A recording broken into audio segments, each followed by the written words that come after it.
Hi guys, DJ from Reptiles here. Today we're bringing you a new video. This video is all about how to start a reptile business. So we're going to give you 7 tips on how to start a reptile business. So let's get straight into it.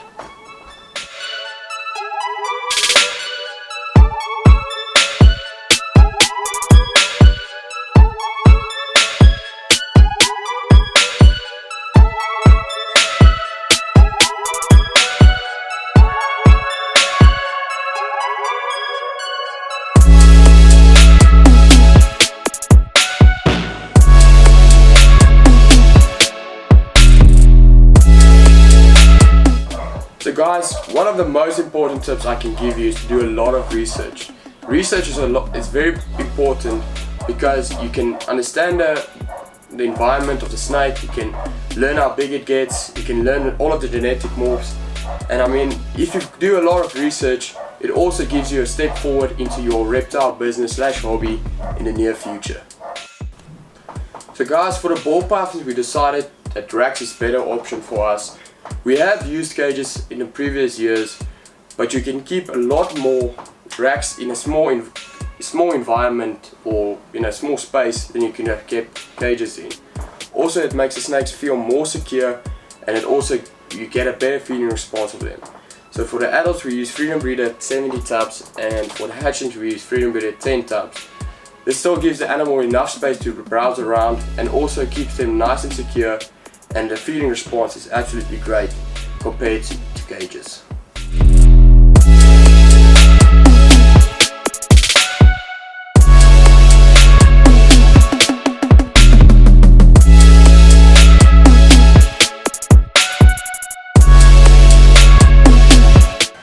So guys, the next tip I can give you is definitely supplies and equipment.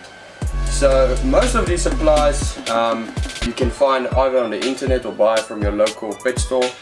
I'll link Ultimate Exotics and also Clickabit's links down in the description below, so you can see we mostly find all of these tools and supplies we have. So I'm going to start from in front here. The first tool I have here, or equipment I have, is a temp gun. A temp gun helps you to check the hot spots of the animal and also check the cool side.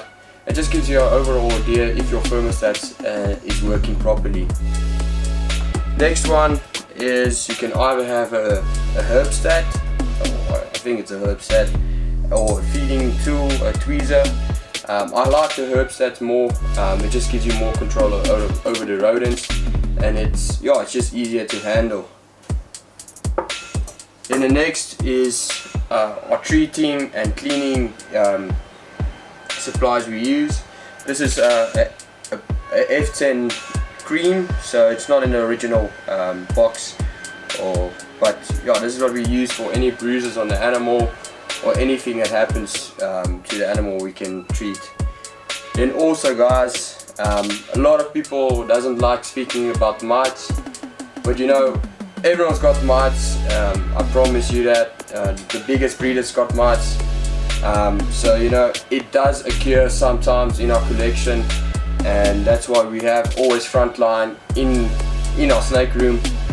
You can either dilute it with water, or you can just wipe the snake on. You take a paper cloth and you spray it on the cloth and wipe the snake. And then what we use for cleaning the cages, this is a F10 product as well. We dilute this with water in a spray bottle, and then we use that to clean the cages with. Then if you come to the breeding side of the animals, you're going to have to look at sexing the animals. So we sometimes use a probing set.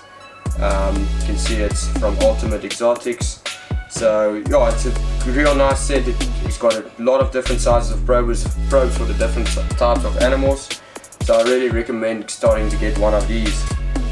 And then also from the breeding aspect is when you get eggs and the animals start to pup and you have to manually pup them, or you have to help a snake to get out. You've got the complete egg cutting set. You can see you've got the scissors, you've got a scapula, whatever you call it, and yeah, you've got a small tweezer to open the eggs as well. So definitely recommend all of these products to start off your reptile business. It's great stuff to have, and it keeps you a long while. So guys, the next tip I can give you is social media. Social media allows you to interact with your audience. I would definitely recommend a page like Facebook or Instagram, or even both of them. This allows you to give updates to your audience. Another great social media platform is Morph Market. Morph Market allows you to reach international clients as well as domestic clients.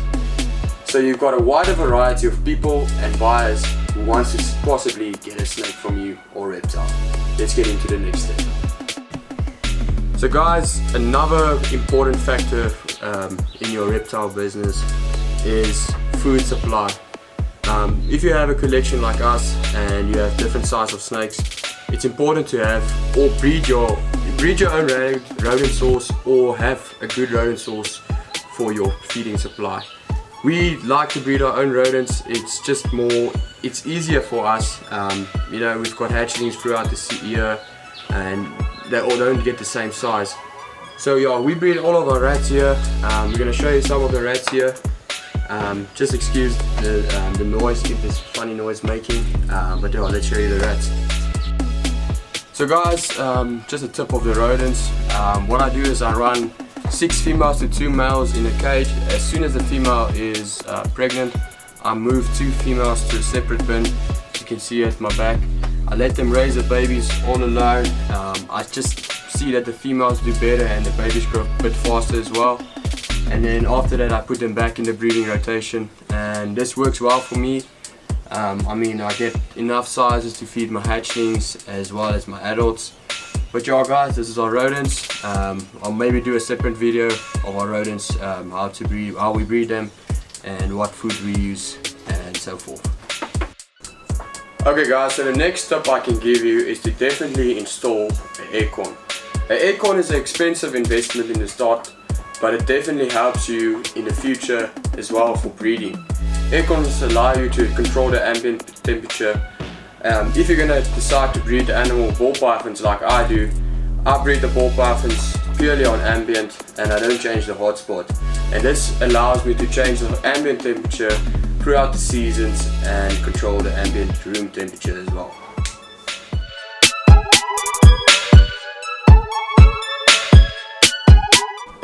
So guys, the last and final tip I can give you is, and it's probably the most important tip, is you have to have passion and dedication. Guys, I see a lot of people coming into the reptile hobby / business side of things, trying to make a quick buck or whatever you want to call it. And if you've got that mindset, I've got very bad news for you. You will not make it far. Because the animals are also, it's living animals, so they take time to mature. And also, like this season, didn't have the best season, and if you expect a big outcome from it, you're going to be disappointed.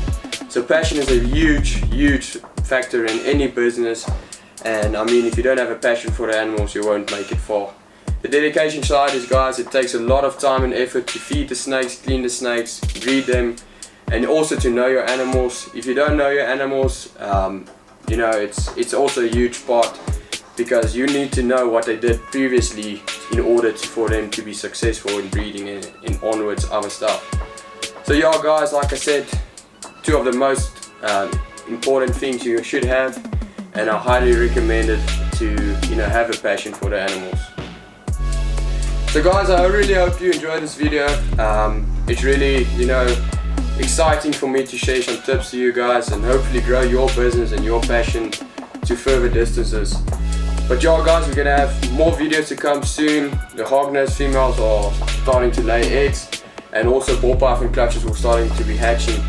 So stay tuned for more videos, and I'll see you guys then.